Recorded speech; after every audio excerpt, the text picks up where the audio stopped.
Namaskar. Thank you for coming. We have so the delighted.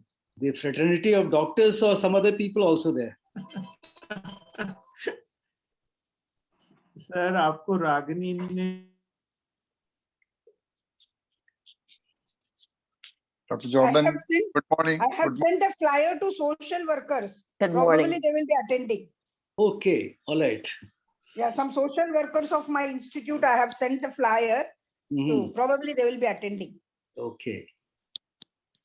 But why did you choose this time, 9 o'clock in the evening? So this is the regular time for our webinar. Really? Hmm.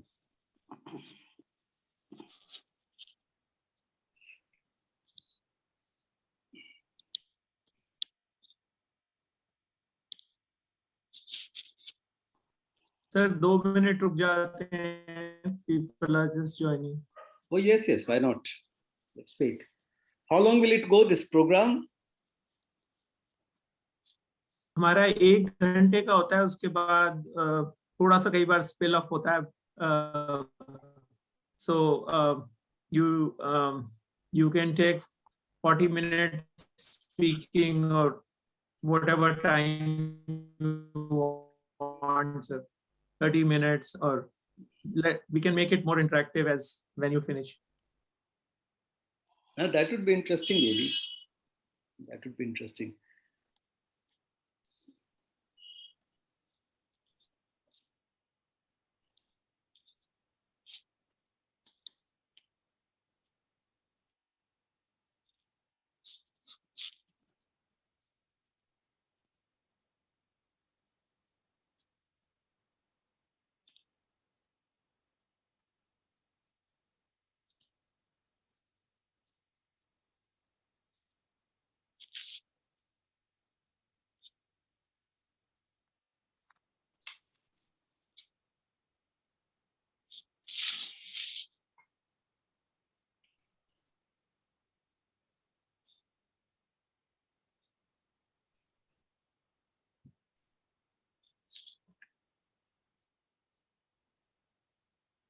Okay, let's start with some introductions. Thank you. I see Jordan has also joined, and Dr. Jagdish Narayan Reddy. They are mentors of the network. And on behalf of the India Child Protection Medical Professional Network, this is Rajeev. Really very pleased to warmly welcome Amod Kanth G, who's the General Secretary of the Prayas Juvenile Aid Center Society. He has been a former Director General of Police and Chairperson of the Commission for Protection of Child Rights. He has a very, very impressive bio. If I speak, I would take almost an hour. He's a distinguished Indian Police Service officer of 1974 batch. And he is one of India's leading social activists, a former bureaucrat who formed Prayas at Jahangirpur in Delhi with just 25 children in 1988. This is an NGO which works on care, protection, development, and rehabilitation of rights of marginalized children and women. And for the last 34 years, he has distinguished and performed and delivered outstanding services to these marginalized children. He has organized lots of meetings, international acclaim he has achieved particularly in the field of children in need of care and protection and juvenile in conflict with law. Today, the Prayas has about 200 centers, 38 homes and shelters around India, about 10 states and union territories. They coordinate 6 child helpline centers and accessing services to about 50,000 marginalized children and youth and family. Along with 600 professionals, Prayas addresses multiple issues and runs homes, street and working children, child protection, juvenile justice, trafficking of children and women, vocational and life skills opportunities for women through self-help groups. So there's so much they are doing. And besides, Amod Kanth G has a very illustrious career in police, where he solved several very, very difficult crimes, namely the Rajiv Gandhi case, the Hawala bank scam, he caught Charles Sorabji, and notable was the Jessica Lal murder case, in which he have all these people behind bars when they were let off even by the Supreme Court. So he has distinguished as a policeman, as a social activist, and a child protection specialist. And so warmly welcome you. And along with me, the co-chair of this meeting is Dr. Professor Sandhya Khadse, who's the chair of the CANCL group, and she is the dean of the Medical College in Nagpur. So I will request Dr. Sandhya Khadse to please welcome and invite Amod Kanth G. Thank you, Dr. Rajeev. And good evening, Amod sir. Good evening, Ashok Kumar and Jagdish sir. Am I audible to you all? Hello? Yes, yes, very much. Yeah. Yes, So yes. it's very nice to have Mr. Amod sir with us to tell about the rehabilitation of the street children. Sir, you are really doing a very great job, because I have read one sentence from Marian Wright that if we don't stand for our street children, we don't stand much in the community at all. Responsible people like us. So you have been doing really a very great job, sir. And I'm really thankful to you and highly honored to have you here amongst us to enlighten us about your work. And it is basic that every child in a community, it is just its demand that it should be enabled to achieve the adult potential by growing in a secure and stable environment that ensures adequate nutrition, good health, physical and emotional security, and some sort of education to earn the livelihood. So this is a basic right of actually every child. And then somehow we see that our street children, particularly I was in Mumbai for a long time, and I used to see so many street children just for child labor, actually selling so many things in the traffic signal. And they used to just be there. And ultimately, as far as our health system is concerned, we do not have any provision as such to separately cater to the needs of these street children. That is something really a big issue. Like I have been the immunization advisory committee member, but then we don't have the data of the immunization of street children, because they as such do not come to the hospital. They are very resilient. They don't approach any of the hospitals as such unless and until they are very sick.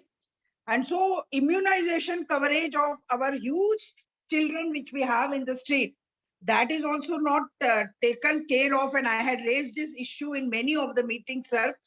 Ardently, we from the CANCL group want to do so many things. Dr. Rajeev has also done. Even I have rehabilitated 3 street children who are quite educated, and they are doing nicely their job now. Long time back in 2006, they were in the JJ flyover signal, they were living, and I have educated them, and they are all now very well settled. So I would like to listen to you, sir, and learn something good from you. And in my next visit to Delhi, I'll be surely visiting Prayas, sir, because I wanted to be with Rajeev and Srivastav, sir, to your place, but I could not do because of certain COVID constraints. Thank you very much, sir. And thank you, Dr. Rajeev and the team, for giving us this particular opportunity. I now hand over to Mr. Amod Kanth, sir, to enlighten us about the street children. Thank you very much, sir. Thank you. Thanks a lot, Dr. Sandhya, and thanks a lot, Rajeev. Rajeev, I'm very thankful to you that you came that day to Prayas, and we had some brief discussion, and now offering to be here, asking me to come here and to talk to you guys. I think this is not the first opportunity that I'm speaking to the brilliant fraternity, the brilliant group of doctors, Indian Academy of Pediatricians. I have been in regular interaction with you all, and I can see that a lot of such people who are deep to this kind of activity are here.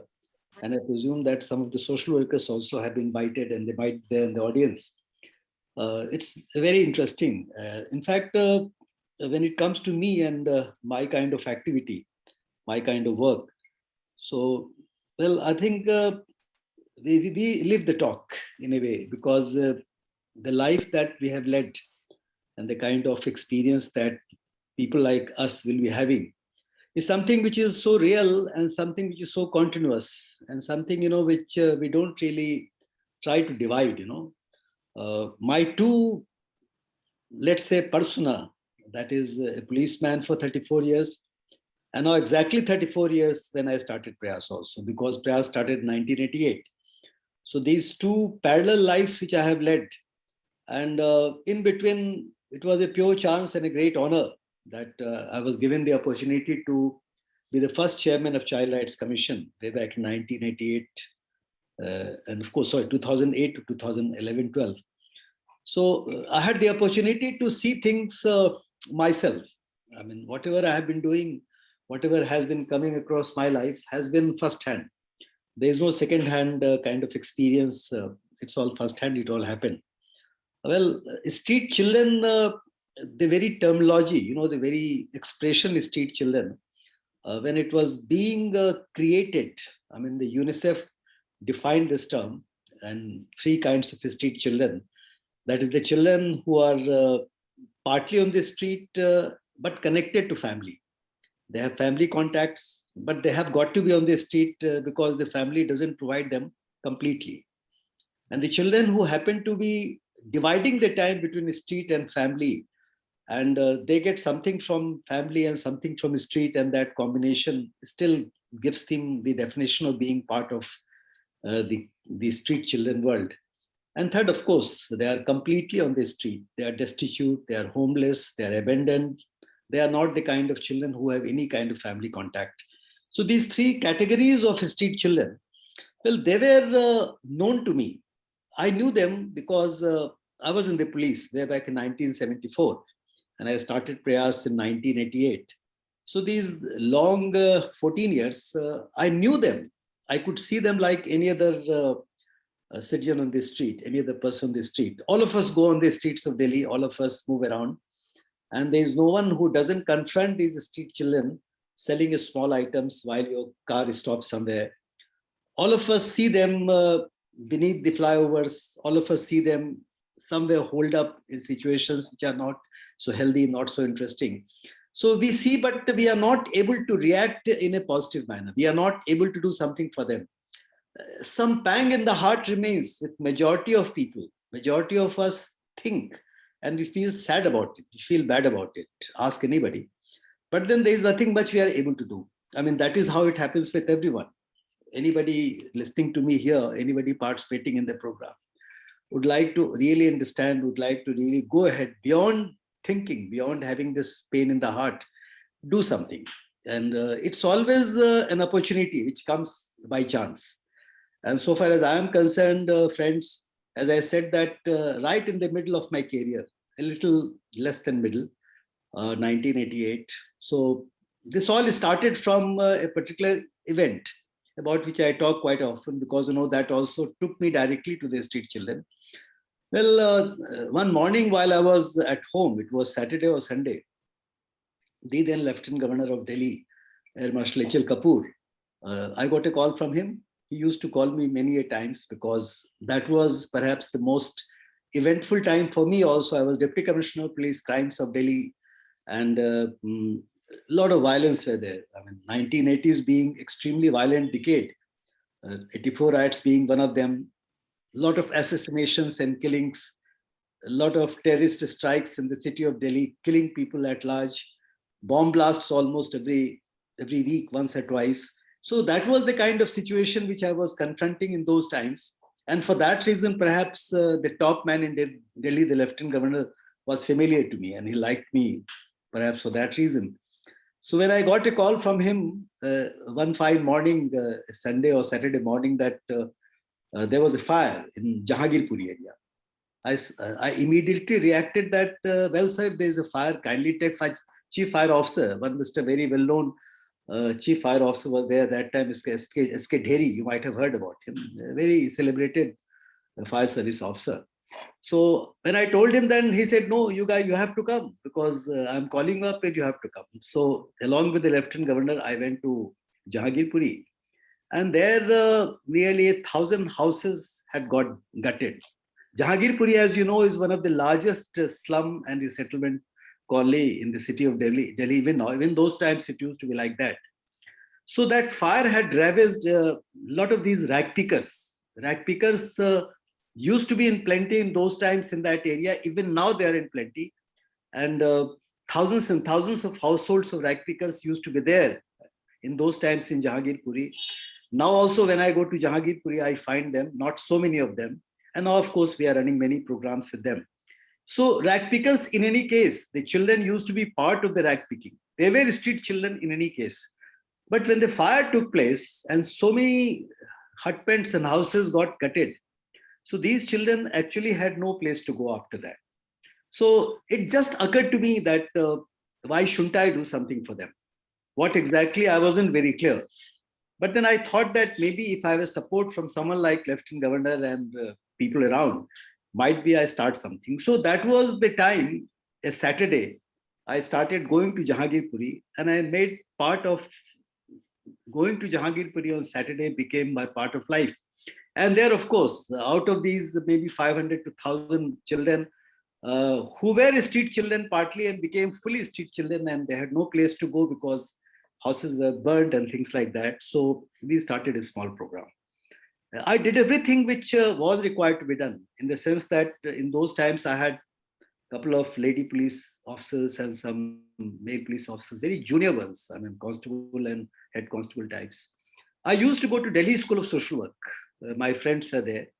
And so there they put me around some of these masters doing students. They became block placement volunteers in Prayas.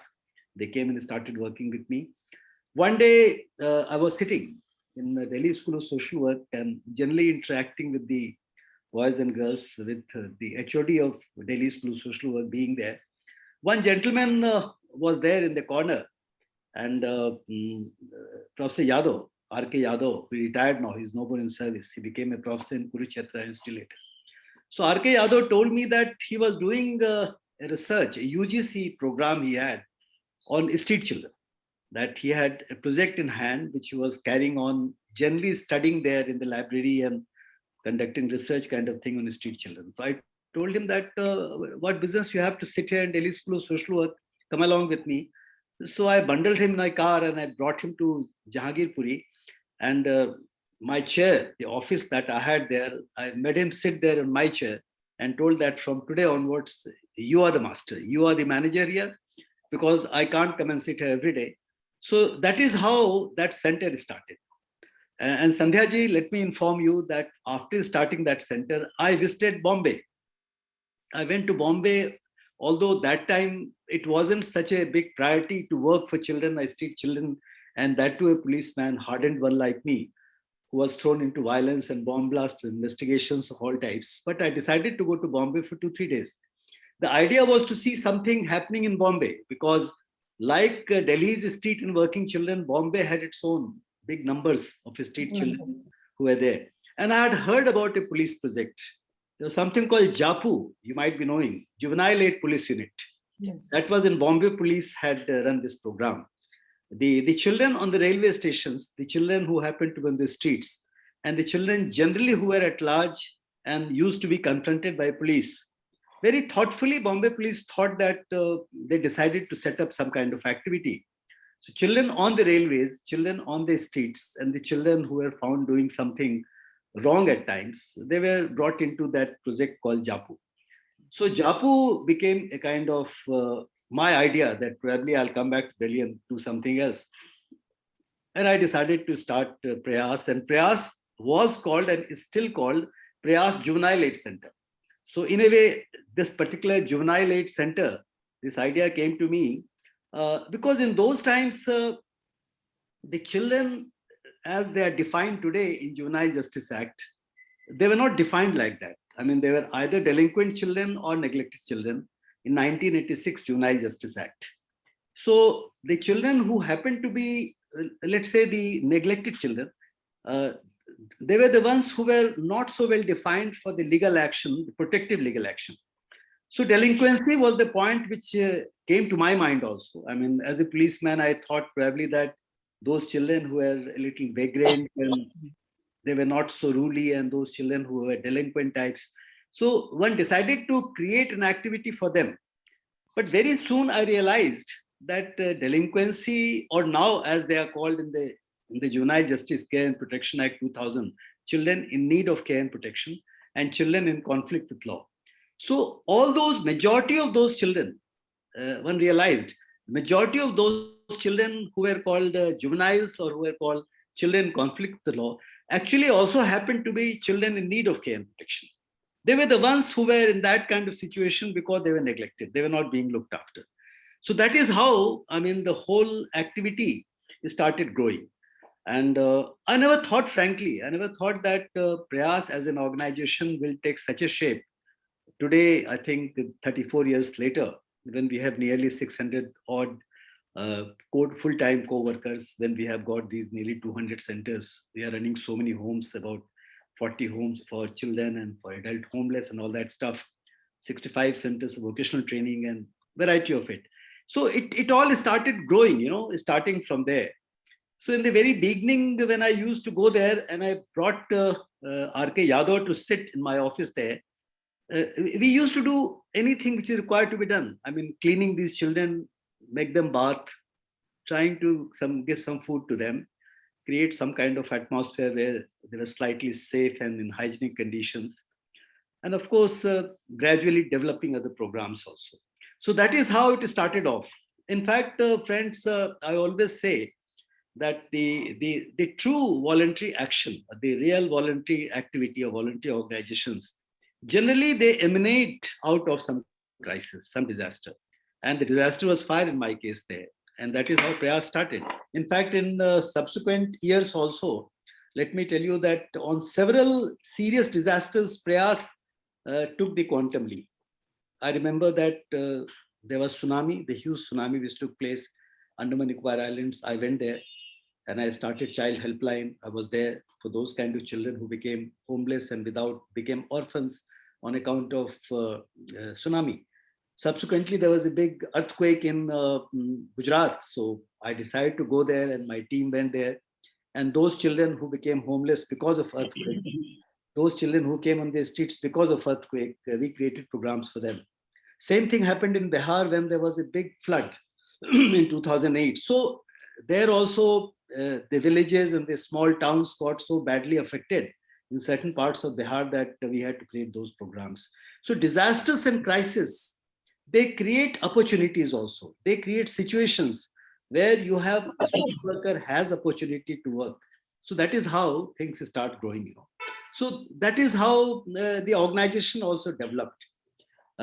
So friends, I would like to say that when we talk about street children and we talk about street and working children, or we talk about children in need of care and protection, or we talk about the destitute children or orphan children, a variety of it, different expressions, different kind of names we give to these kind of children, they are one and the same.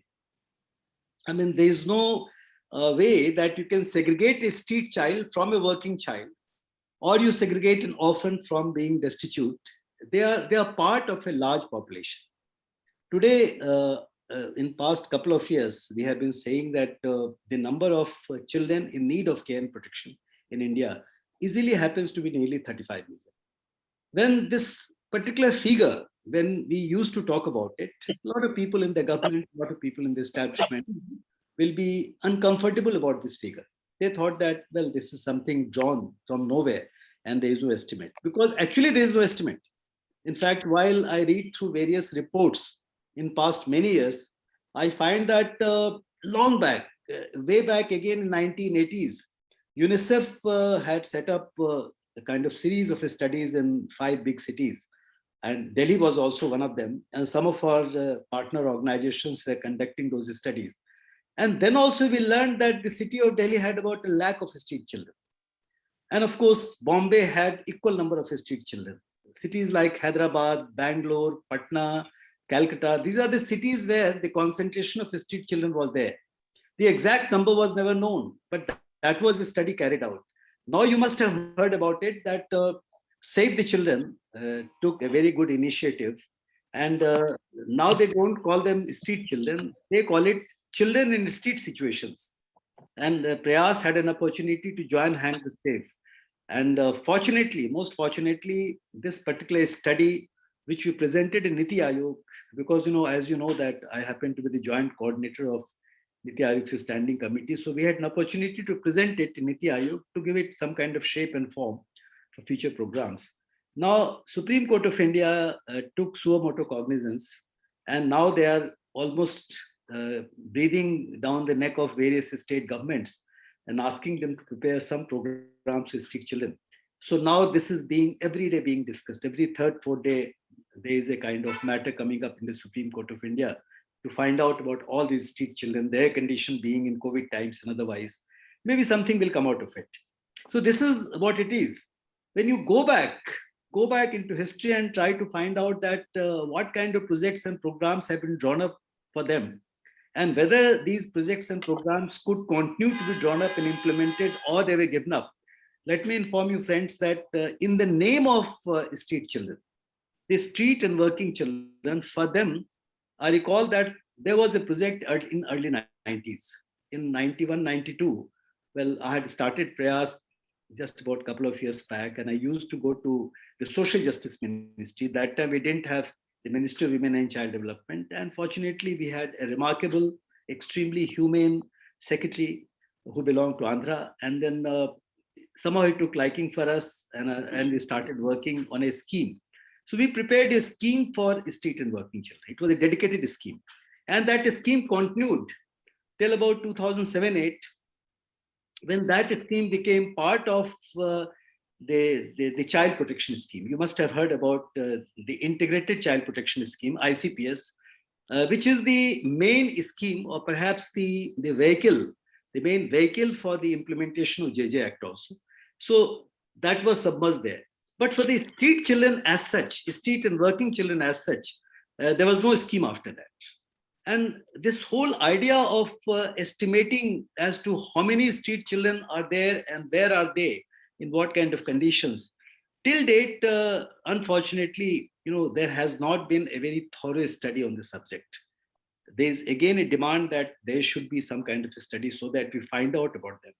Because the street children happen to be amongst the most exploited in the entire world of the children in need of care and protection, about which I say that there are 35 million or so. Among them, the condition of the street children is most miserable, the most pitiable. Their condition is really tragic.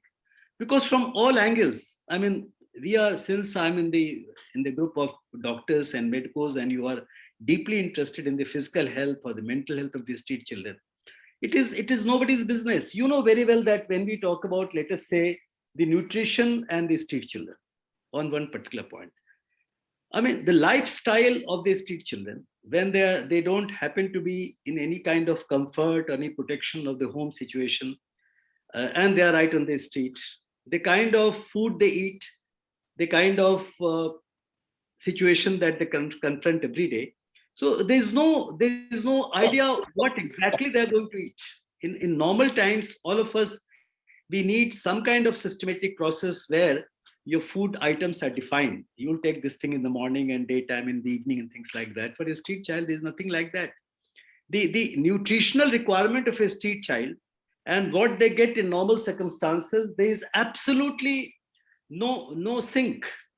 I mean, we cannot say what exactly they get, what they're going to eat the next time. They have no idea at all. Because the life is so uncertain being on the street.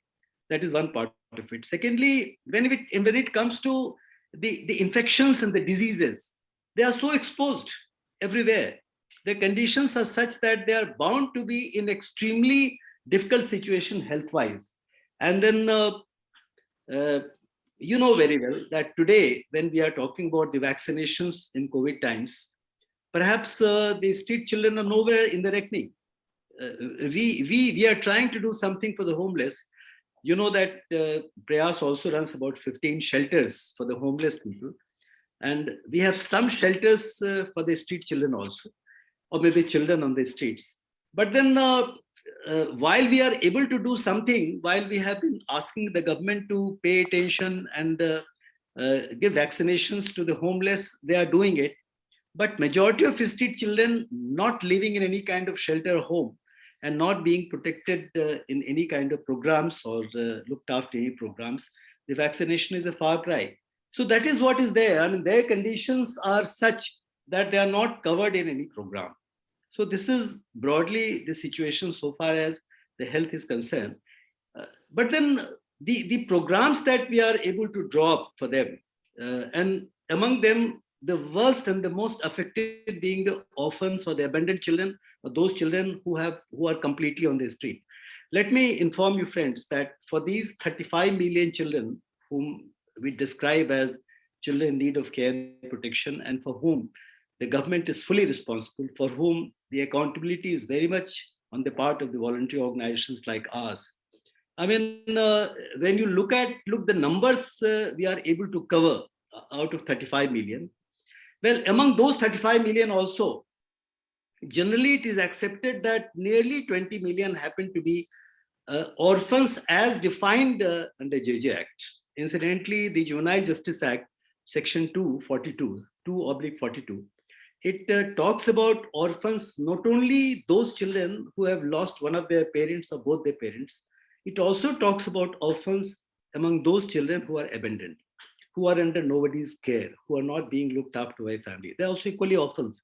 And this definition of being orphan is very much within the law. So we are expected to look after all of them, whether they have parents or not, but they don't have any kind of family protection, then they qualify to be called orphans. Now, in the whole of country, let me inform you, friends, there are nearly 7,000 homes and shelters. These 7,000 homes and shelters, we can accommodate about 2.65 lakh children. When you look at the number of children who happen to be orphans within the given definition, which I described now, or the children without any kind of protection of family, any kind of protective umbrella over them, if their number is 20 million, and the number of children who are being covered in these institutions across the country, these 7,000 of them and 2.65 lakh, you can well imagine. That means 98.25% children, they happen to be absolutely outside any coverage. So you can imagine the condition of these children. That just about 1% or 1.25, 1.75% children are being covered by all the government and all the non-governmental programs, institutional care as we call them. And of course, rest of them are nowhere. So this is something which is very, very serious, and we have to do something about it. In fact, while you are having this discussion, even I was trying to prepare some kind of intravenous petition for the Supreme Court of India and take forward this whole idea of street children, that how can they be looked after.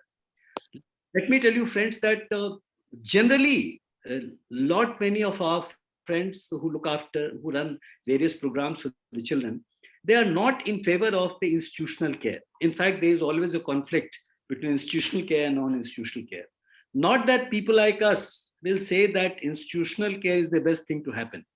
Decidedly, institutional care, as it is explained, it happens to be the last resort of it, in the sense that we should not really send a child to any institution unless it is really required. A child is best looked after within the family environment, or perhaps in other types of non-institutional care. But it happens that these kind of children, when if they are, let's say, produced before Child Welfare Committee, which is the legal body to look after these kind of children, by any voluntary organization, or by Childline 1098, or by social workers individually, or by any public servant, or let's say a policeman, or somebody from the railways. If all these people who are supposed to produce these children before Child Welfare Committee, the expectation is that the Child Welfare Committee or the voluntary organization or the government servant, including police, etc., they are supposed to take the child in some protected place. Now, let's find out which is that place of protection. Except various institutions within Juvenile Justice Act, only these institutions are available to keep these children. Although children themselves are not happy to go there. Majority of these children, they prefer to be on the streets for a variety of reasons, because that kind of jail-like atmosphere or that kind of captivity-like situation, they don't relish. They don't want to be there. So they don't like to be in that kind of situation. But even then, when let's say these children are rescued from some child labor situation or a street situation, we have no option but to take them to these institutions. Friends, when I am on the subject, I would like to refer to a certain kind of legal framework which is there. In the legal framework, as you know, that for the juveniles who happen to be slightly kind of on the path of criminality or any kind of offense they commit, they are produced before Juvenile Justice Board. The police is supposed to look after them as juvenile police officers. The children who happen to be in the need of care and protection, the street children being the most prominent among them, the police officer is supposed to take charge of them in a very different type of character. The arrangements are very different. And the child has to go to Child Welfare Committee. And Child Welfare Committee is supposed to send these children to some kind of institutional care. Now, if we think that institutional care is the last resort, then we have to think what are other resorts? What other kind of options we have available? If you go through the Juvenile Justice Care and Protection Act, you will find that there are 4 different types of programs which are meant for their rehabilitation or social reintegration. Number 1 happens to be adoptions. No doubt, adoption is the most ideal thing to happen. If the child is free for adoption, if the child happens to be abandoned, if the child has been thrown away from that kind of protection, and the Child Welfare Committee and other kind of legal bodies are prepared to give the child adoption, that's the ideal thing to happen. Because in India, adoption has always been there. It is perhaps the best way to look after a child who happens to be in that situation. But unfortunately, the number of adoption has been dwindling. You'll be surprised to know that in the whole of country, last year we had just about 3,000 adoptions. In a society, in a country where adoption is almost like way of life in majority of households and families, we have such a small number of adoptions. Now, the second is foster care. Foster care is like halfway house to adoption, where a child is given to a family and the family is given some kind of support and the child is looked after as if that is the child's home. Foster care has not really taken a shape. We have not been able to develop foster care in India. Third is sponsorship program, where voluntary organizations or individuals, they are given some support, some sponsorship, and a child can be looked after. Sponsorship also has not developed systematically. The fourth option of rehabilitation and social reintegration of these kind of children happens to be aftercare. That is, if a child lives in an institution and when the child leaves the institution, the child has to go somewhere, then aftercare is the program which is there available for the child. Unfortunately, even aftercare has not developed.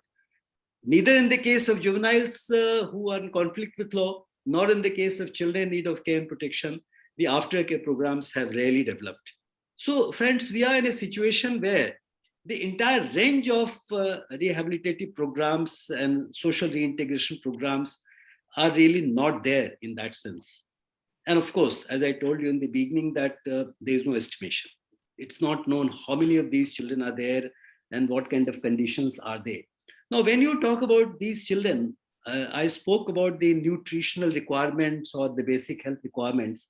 Now, they also get into certain very dangerous kind of situations. For example, the sexual and the reproductive health situations, whether they happen to be the male children or the female children, that is one thing, which they develop. And the kind of problems they face and the kind of situations they enter in this kind of, and now, of course, as you know, that majority of children, they have got the mobile and they are connected, the cyberbullying and any kind of sexual offenses are committed against them. POCSO kind of law is really not meant for these kind of children. They hardly get any protection unless they happen to be in some home and something happens there. I mean, these kind of highly protective laws, POCSO is a very powerful act, as you know.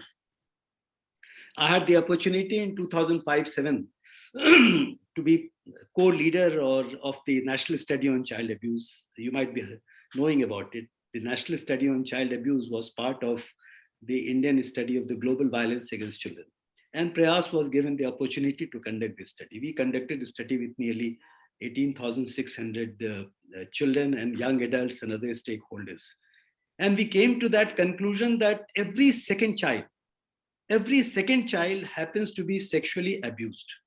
I mean, the physical abuse was much larger. We had physical abuse. The study was about physical abuse. the emotional abuse and the neglect and the sexual abuse and the girl child abuse. These are the different types of abuses we studied.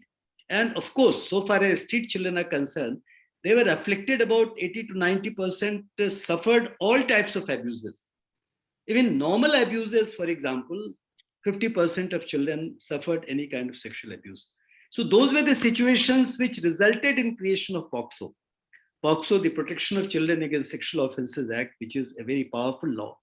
And this law is becoming important by every passing day. Now, in a year, we have about 30, 40,000 cases. The Supreme Court of India has taken very serious steps to ensure that cases are registered and they're investigated properly, they are tried properly, and convictions take place, and we are party to it. We are trying to do something about it. But when it comes to street children, street and working children, there is hardly any kind of attention towards protecting them in terms of their sexual abuse or economic abuse or physical abuse. These are very serious issues, and it's very difficult to imagine what kind of hardships and what kind of problems they face. Injuries, for example. See, majority of these children who happen to be rack pickers, and as you know that majority of rack pickers are children, at least 30 to 35% they happen to be children, and they suffer all kinds of injuries. The unintentional injuries or the situational injuries that the children suffer, the street children suffer, it's nobody's business. It's a very, very serious issue that it happens. When it comes to confronting any kind of violence, it is their way of life. The violent situation, even an ordinary person, if you don't have any kind of home-like situation or any protected space to live, you suffer some kind of the vagaries of nature and violence together, man-made violence. You can well imagine that how much violence the child suffers and what kind of hardships the child has to face. So these are very, very difficult situations which are confronted by the street children across the country. Substance abuse, for example. Good old days when I recall 1980s, we got this NDPS Act. And before the NDPS Act came into existence, there was a serious problem of smack, the heroin derivative. And I remember that in a matter of just about 5 years' time, I was Deputy Commissioner of Police Crime of Delhi that time. We had about 5,834 cases. And among those 5,834 number of cases, we had equal number or larger number of addicts and the victims or the small-time peddlers who were involved in it. And a very large number of them in those times, they happened to be street children. This was the largest segment among those who were either drug abusers or they happened to be drug peddlers. So that was there. Situation hasn't really improved. A lot of changes have taken place. The type of drugs which were being taken by the children in those times, some control has taken place. Today also, as you know, that majority of these children who come to our shelters and homes, and we find that at least 30-35% of them decidedly are addicted to solvents and these kind of things. Softer drugs, fortunately, is more common today. And of course, the harder drugs like smack, heroin, all that stuff is less of there today. Fortunately, there is an improvement from that point of view. But decidedly, the life conditions are such that they get hooked on to these kind of drugs. And whatever is the prevalent drug, maybe solvents like thing today, more prominent, they get hooked on to it. There are a variety of situations, variety of health issues and variety of situations which are there. And the coverage that we are able to give, the government or the voluntary organizations, we are not really able to cover them because there is a need for a very systematic survey, at least in the bigger cities, which we did how many years back? I think from now, 80s, we had that UNICEF study. And now, of course, thanks to Save the Children and all of us together, we tried to conduct some study, and Supreme Court of India has taken the call and they are trying to do something to create programs and activities. Friends, this is, it's a very, very serious issue. It's a massive problem. And unfortunately, while we see them all around us, they are like moving shadows. Sorry. They're like moving shadows. We are not able to understand, majority of us, that they are human beings And among the human beings, they happen to be the most vulnerable. They are the assets who must be looked after. Of course, that is the kind of situation.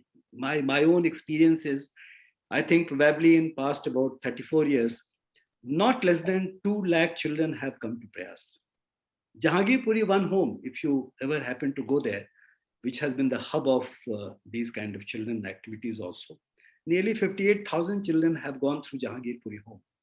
And well, a large number of them we were able to rehabilitate also. Likewise, our institutional program and non-institutional programs put together, maybe a couple of lakh children have gone through Prayas homes and Prayas non-formal education centers and programs. So we are trying to do something, but then the numbers happen to be really endless. One doesn't know how to go about it. And unfortunately, in the programs which are run by the government also, there are a lot of gaps. For example, let me tell you, friends, education, national education policy, you know very well, 2020. All of us are trying to very vigorously pursue the national education policy.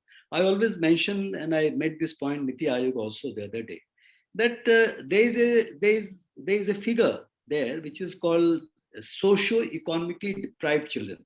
That information is contained in national education policy. These are the children who are out of school.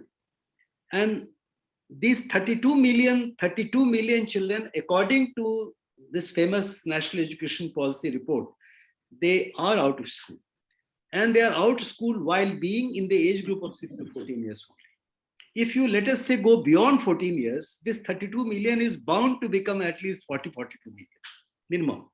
So can you imagine that in a country like India, where we say that majority of children are going to school. In fact, our gross enrollment ratio is set to be 97, 98%. But as it grows, the children either never reach the school or they drop out. So many of them, 32 million children, they drop out. So the information which we give about, let's say our estimate of 35 million children being children in need of care and protection, or 20 million children being the children in extreme and urgent need of care and protection, being completely homeless or orphans or without any kind of protective umbrella over them. When we get this figure from the government, 32 million children being out of school in this age group, I think it all falls in place. I mean, this kind of number is there, this kind of situation is there. So this is something very, very big, very serious a problem, and the voluntary organizations have a role to play. While in the legal situation, as you know very well, that in the legal situation, we have got a variety of bodies which are supposed to look after them. At district level, now the district magistrate has been made responsible for majority of programs, the schemes. District Child Protection Unit is there. State level, we have got state society, state level society for these kind of children. National level, we have got the National Commission for Child Rights. State level, we have got state commissions for child line. Every district of India is supposed to have child welfare committees. Any number of voluntary organizations and government running these homes I am talking about. So these are the various types of mechanism, various types of institutions and non-institutional programs which are there in place. But when you think of all these programs on the one hand and the number of children on the other, probably it doesn't match. So we have to do a lot to really create a situation. One last point about the rights of children. And what do I think about it? See, well, I had a direct opportunity to deal with the subject while I headed the Child Rights Commission way back. But I feel that the rights of children, and this I translate in a kind of symbol and logos in Prayas also, that the rights and needs of children are synonymous. Because in case of children, their rights are not like fundamental rights. The fundamental rights enshrined in the Constitution of India is meant for adults. An adult, if his fundamental right is violated, can go to High Court and Supreme Court to vindicate fundamental right. They have got 5 types of writs: habeas corpus, certiorari, quo warranto, etc. But so far as children are concerned, they cannot go to a court of law. A child is not supposed to vindicate himself or herself through a court of law to get his fundamental rights realized. It is for us, the adult society, to do it. And there I would like to say that the child has a right to food, right to education, right to healthcare, A child has a right to parenthood, a right to family, right to dignity, right to participation. I mean, broadly speaking, if you look at United Nations Commission, UNCRC, you'll find that there are 4 different categories of rights. 65 articles are there in UNCRC, but like right to survival, right to protection, right to development, right to participation. There are 4 broad categories. But then if you look at all types of situations where the basic needs of the children are to be fulfilled, I would like to say that these basic needs of children are the basic rights of children. There is no distinction there. We have to look at these rights and needs in a very different perspective. So, well, one can keep on talking about it. I think I have talked enough. I would like to just conclude by saying that these children are around us and their problems are very much within our sight, but we are not able to do.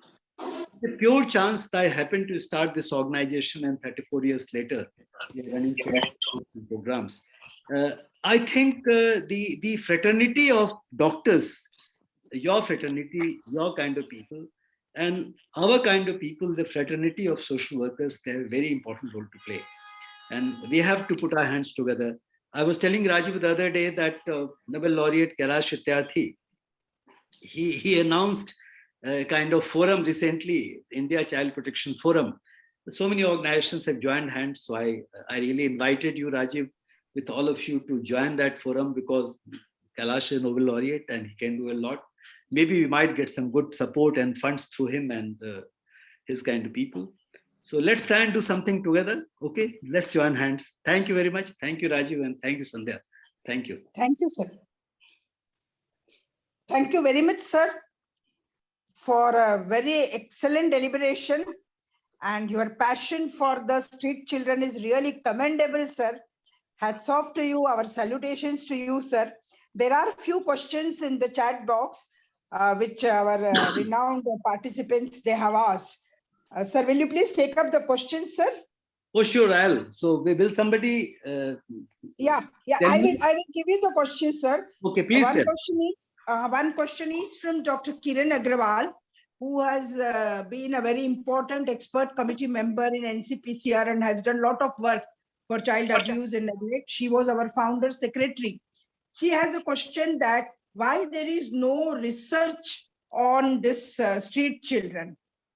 She has also mentioned that you had done a commendable research in 2007, and after that, nothing has come out so far. So I request you to just answer her questions. No, please. Kiran is right. Kiran is absolutely right. I think Kiran is one of the missionaries amongst us. I have seen her work for decades now, and we work together on many issues also, like the national study on child abuse, which was done, which Kiran is referring to, and she very much participated in it. I think that the outcome was really good because we were able to get POCSO, and sexual abuse being one of the worst forms of abuses, it led to a lot of things. Perhaps a study of that type, that kind of a study in respect of street children, completely sponsored by the government of India, will do magic. There is a need to do it. Probably either Supreme Court or let's say Ministry of Women and Child Development might decide to do it. And of course, when such a study is carried out, decidedly it should not be done by the government only. Because if only you go by the government machinery, they have the tendency to conceal, tendency to let people think that no, there is no problem, but everything is hunky-dory and there is no need for anything and things are under control. So it is for the voluntary organizations across the country to join this process of survey or study, so that we are able to exactly find the problems and create programs. And there has to be dedicated scheme for the purpose. Unless we have got a proper dedicated scheme for these kind of children, I think we are not doing much. We should be doing. Thank you, Kiran, for the question. Thank you, sir. One more question is from Dr. Chaya Prasad from Chandigarh, who is also doing a lot of work on this. And she's also one of our office bearers of CANCL group, sir. Why the government is not doing anything for these street children? Is it so that they are migrants and they're vulnerable population and so nothing is being happened? That is what her question. This is the question from me also, sir. Because when so many programs are there for the children in the Women and Child Ministry and in the health programs and in the National Health Mission and all, there is hardly anything which is done for these street children. They have been telling about giving some shelter homes and all those things. But as such, sir, they are only for the name's sake and they're not functioning or operational as such. So we would like to know from you, sir, what can be done for this and how to sensitize the government for doing something for these children. See, there are certain misgivings, certain kind of prejudices which are wrongly directed. For example, these homes across the country, shelters and homes under Juvenile Justice Act or under Child Labor Act. Now, these shelters and homes are very important, but it is very difficult to run.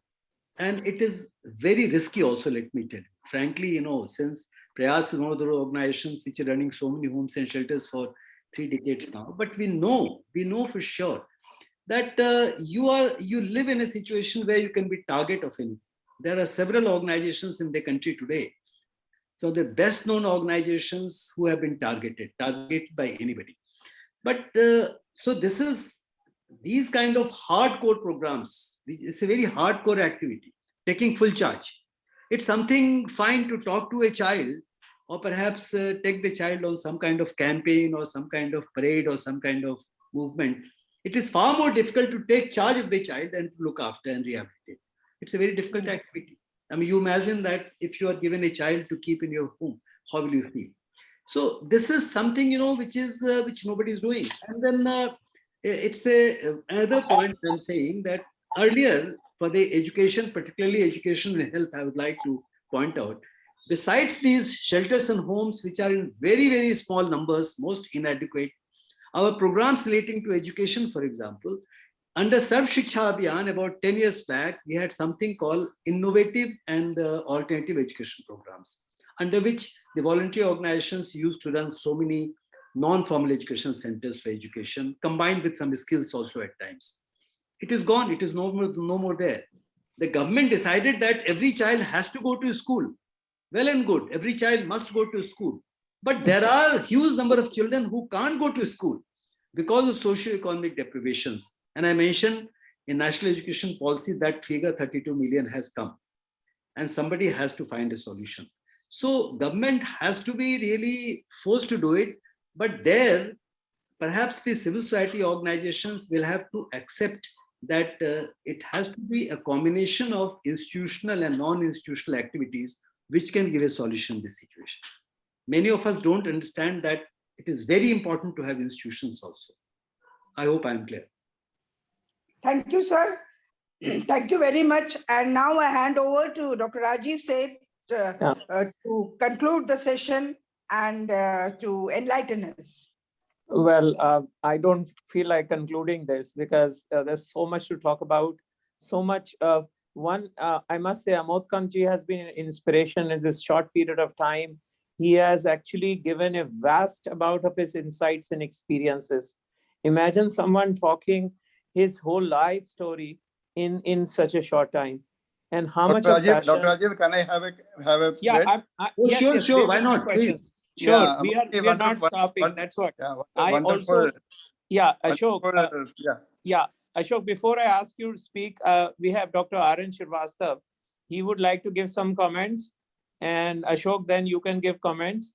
And we have our mentor, Professor Jagdish Narayan Reddy, who's from the medical legal field, a professor at forensic medicine.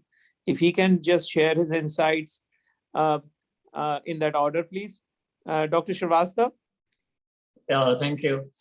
As mentioned here, that the numbers are too high, the excessive numbers, there's the main difficulty.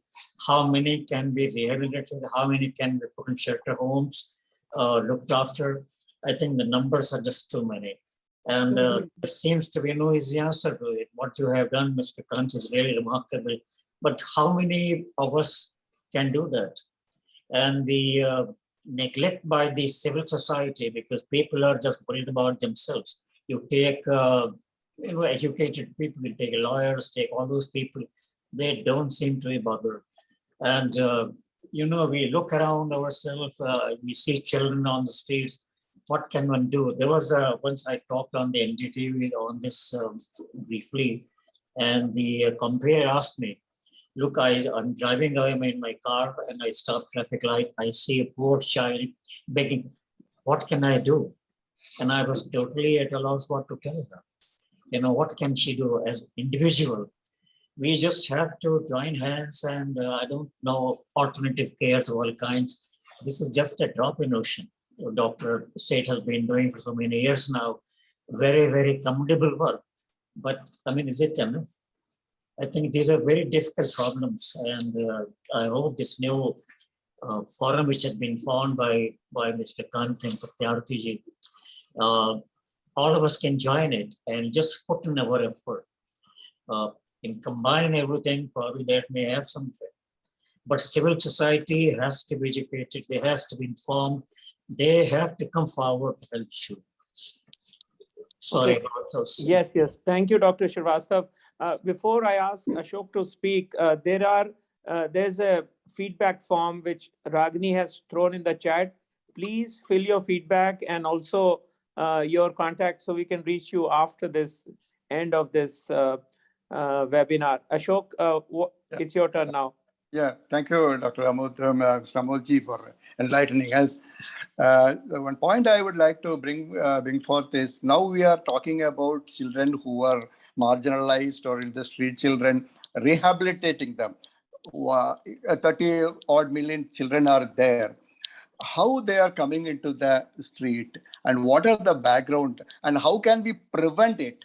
I think along with looking after rehabilitating them, we should also think of not increasing the number, preventing them to come to the street. And do you have any type of study or anything that, and what background they are coming to the street, or whether there is possibility for us to intervene and do something for that? Have you looked at this problem in that way? No, decidedly. See, we understand quite well that how they come on the street. How children land up on the street. Decidedly, the socio-economic compulsions of the family is a part, very important part. But in a city like Delhi, since we have tried to get those children from the street to our homes and various programs, we found that lot many of them are with their families. Particularly those coming from some other states. It's so surprising. See, Rajasthan is a very interesting study. On the one hand, a lot of people from Rajasthan come with their children and they are all over in the city, in their city like Delhi. On the other hand, in just about 4 years' time, we were able to rescue about 3,000 children in Rajasthan, majority of coming from Bihar. So the Bihari children, thousands of them, they are in Rajasthan, and Rajasthani children, thousands of them, they happen to be in Delhi. It's a very strange situation because nearly 3,000 children who were just about in Jaipur around, and 3,000 children, can you believe it? And the government is also understanding it. So it's a very strange situation. Migrants, somebody mentioned about the migrants, and that's a very important thing, that the migrant population, there has to be very thorough kind of a study on migrant population and their issues. It's very important. And what happened during COVID times with the migrant population is anybody's guess. You understand what kind of hardships they faced. So we have to separate those kind of families and those kind of children where the families have brought the children on the street. But again, the issue is that a large number of children who get into child labor, they get into child labor because of families again. So that's why ultimately I say that far more than the government, it is ultimately the voluntary organizations who have to take the call. Because we are there. We are there in those situations where we can really take the call. Problem is massive, but then solutions are there. Prevention has to be there, Ashok. That's very important. I agree. I decidedly agree on that. Thank you. Amodji, you've been on the front lines. We have so many other in the panel. Professor Jagdish Narayan Reddy, would you like to comment? And if Jordan Greenbaum, who's also one of our mentors and also one of our fellows of the Indian Child Abuse Group, she's the medical director of the International Society for Missing and Exploited Children. I would request both of them take turns to give their insights and experiences, ask questions, please. Thank you, Rajeev. I think whenever we hear Amod ji, it's such inspirational. I was listening to him in the Delhi court program when Geeta ji was inviting all of us for working on child abuse and child sexual abuse. Sorry. His work, particularly the 2007 study, is an eye-opener to all of us what we can do. There was one question in the chat box, what as individual pediatricians we can do it. I would expand it to all as healthcare providers, what we can do for the street children. I think the first priority would be to address the physical and mental health, what we are best at doing. After that, we can think of rehabilitative work as well as research. Particularly, this is an area where we have not looked at how to address them, though Rajeev runs a sort of a different program, so people reach out to them. So as an ICANCL group also, we need to work out in the areas wherever across pan-India we are working. So how we could reach out to this group of children, and we need to work out some programs. The third one would be the advocacy of trying to bring back them to community. I was very impressed with Amod ji by pointing it out, saying that the institutional care is something which is not acceptable, and we should see that in a non-institutional care. The same thing now with the mental health also, the 2017 law puts out how best we bring back them to the family or to the community. So that's a total opposite view what we were doing all these years. So the same thing would apply to children also. We need to work on that. And I think Amod ji, if agrees to work with ICANCL, so we all collectively should be able to work further. So thank you. So, Jagdish, actually, your this entire fraternity of nearly 14,000 pediatricians across the country, and the commendable work that you have been doing all these years. I am not only witness to it, I have been party to it. I have been participating in the programs. I think there is a need for perfect sync. I mean, integration of the voluntary organizations working on children, both institutional, non-institutional, and the pediatricians and your kind of groups across the country. It can be really knitted into one program. I think I'll really request those friends who are in the forum that why not create some kind of connectivity, institutionalized connectivity, where we are able to, because you are the basic need. I mean, your value, I always said that, I mean, you are like divine. I mean, the doctors, there's nothing one can really talk about you. You are needed all the time. So let's try to create that kind of network, that kind of links, you know, the hinges where the children can be passed on to you and just produced before you if they have a problem. And the problems are galore. So thank you very much. Thank you.